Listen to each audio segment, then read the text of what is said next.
Hello and welcome to the transcription explanation of this design.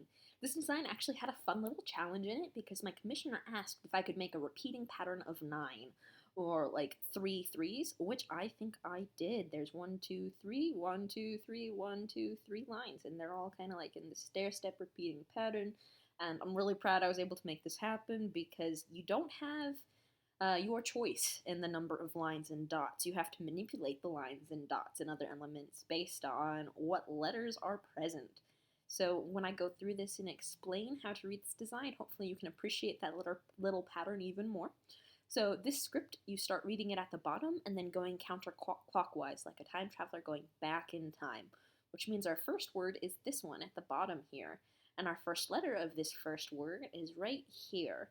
And it's a little circle. And little circles, like these 1, 2, 3, 4 little circles, are all vowels. And they are here on the key. And they have different positions depending upon what vowel they are. So an O is towards the inside of the word circle, whereas an E, I, and U are all on the line of the word circle, and an A is outside the word circle. So this is on the line of the word circle, making it an E, I, or U, and it has a line going towards the center of the word, making it an I.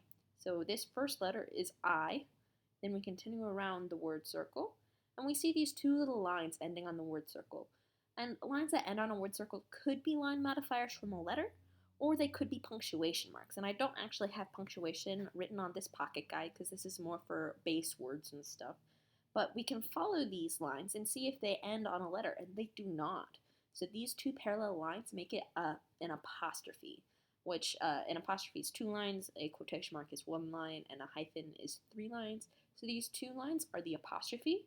And continue around, here's our last letter of the word, and there are 1, 2, 3 lines ending on it. So that makes it the letter M, because it's a circle inside the word circle with 3 lines. So this word has 4 line modifiers that have lines ending on them. So the line on the I, which connects to the M, so it counts twice. And then this one is 1, 2. So little puzzle there to make this have 3 on it.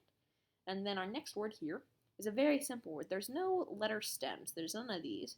But there is one vowel, and that vowel is outside the word circle, making it the letter A. So this whole word is the word And our next word is here. This is the bottom of it. We have 1, 2, 3 lines. So that makes it 3 lines and a shallow divot, an S. Then we continue around. Here we have a line ending on it. Oh, that's not punctuation because it ends on a letter stem. And here we have our actual next letter. 1, 2, 3 lines makes it another M just like this M. And it has that same pattern of 3 as that M, which was an easy way for me to get that pattern because we have 2 of the same letter. And then we have an A outside the word circle. And now we have something interesting, which is a stacked stem. So we have 2 lines here, and they're different thicknesses. So they're both shallow divot stem lines. And they're different thicknesses, which means there's 2 different letters stacked on top of each other. We read the thin line first and then the thick line. So this thin line has 1, 2, 3 dots on it, making it an R. And then this thick one has no modifiers with it. So that makes it a T. So R and then T. So S-M-A-R-T, smart. And then we have something a little bit sneaky here. So this was one of the harder pieces of this puzzle as well because I wanted to keep a nice balance to the design. And like I said, a hyphen is 3 parallel lines. And these 3 lines do in fact end on something, unlike the other lines around here.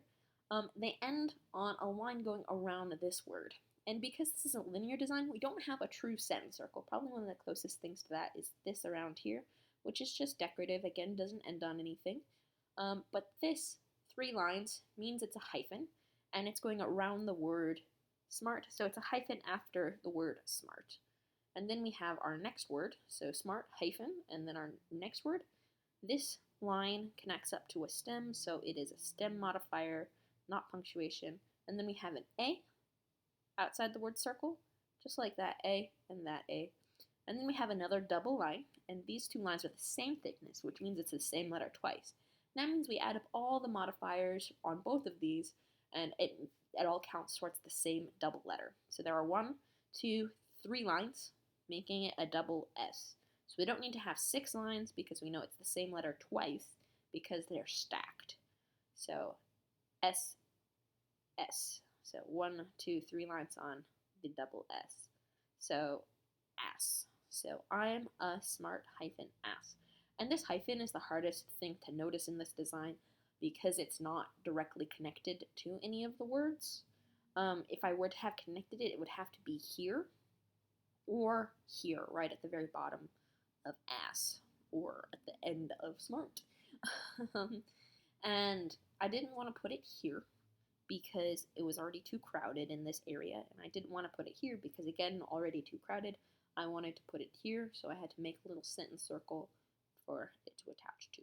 So yeah, that's that design.